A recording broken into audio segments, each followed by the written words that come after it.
8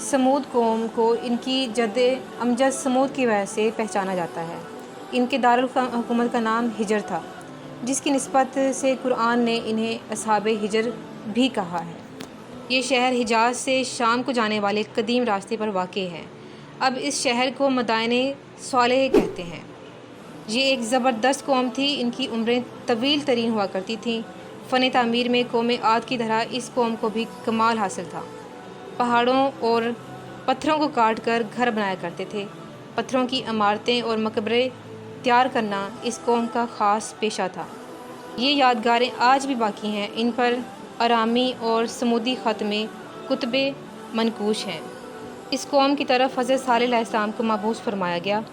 حضرت صالح علیہ السلام نے جب قوم سمود کو ایمان کی دعوت دی تو اس سرکش قوم نے آپ سے ایک معجزہ طلب کیا، اور اس میں سے ایک نہایت ہی خوبصورت اور تندرست اونٹنی نکل پڑی جو گابن تھی، اور نکل کر اس نے ایک بچہ پیدا کیا اور وہ اپنے بچے کے ساتھ میدانوں میں چرتی پھرتی رہی۔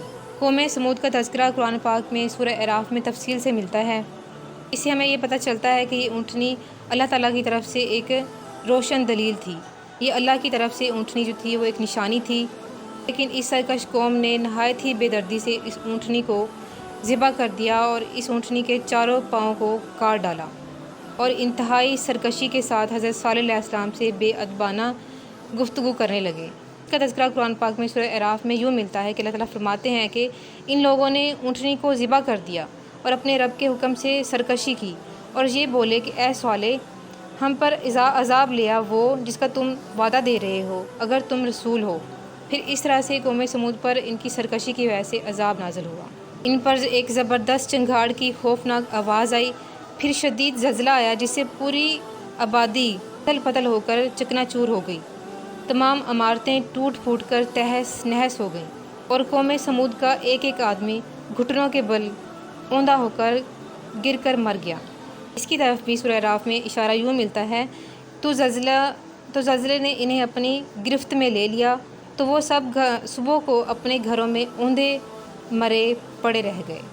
پھر جب حضرت صالح علیہ السلام نے دیکھا کہ پوری بستی زلزلوں کے جھٹکوں سے تباہ و برباد ہو کر اینٹ پتھروں کا ڈھیر بن گئی ہے اور پوری قوم ہلاک ہو گئی ہے، تو وہ اس بستی کو چھوڑ کر دوسری جگہ تشریف لے گئے، اور چلتے وقت مردہ لاشوں سے یہ فرما کر روانہ ہوئے کہ اے میری قوم، بے شک میں نے تمہیں اپنے رب کا پیغام پہنچا دیا اور تمہاری خیر خواہی کرتا رہا، لیکن تم خیر خواہوں کو پسند نہیں کرتے۔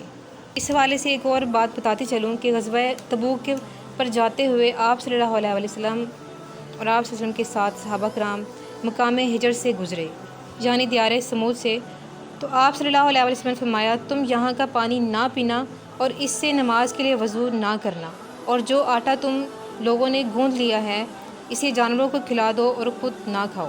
پھر آپ صلی اللہ علیہ وسلم نے یہ بھی حکم دیا کہ لوگ اس کنویں سے پانی پی لیں جس سے صالح علیہ السلام کی اونٹنی پانی پیا کرتی تھی۔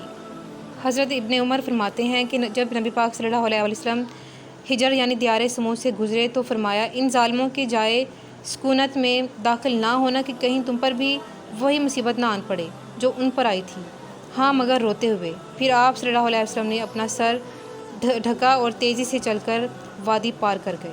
تو دیکھیں جن قوموں پر اللہ تعالیٰ کا عذاب آیا ان کی نحوست کس قدر شدید ہے۔ ان کے علاوہ تسم اور جدیس کا ذکر آتا ہے۔ عرب کے قدیم ترین قبائل میں ان کا بھی شمار ہوتا ہے، اور تاریخ ان کو سام بن نوح کی اولاد میں شمار کرتی ہے۔ دوستو، یہ سام بن نوح وہی تھے جن کی قبر پر حضرت عیسیٰ علیہ السلام نے اپنی قوم کے کہنے پر اسم اعظم پڑھا تھا، اور وہ قبر سے زندہ ہو کر نکل آئے اور گھبرائے ہوئے پوچھا کہ کیا قیامت قائم ہو گئی ہے؟ پھر وہ حضرت عیسیٰ علیہ السلام پر ایمان لائے، اور پھر تھوڑی دیر بعد ان کا انتقال ہو گیا۔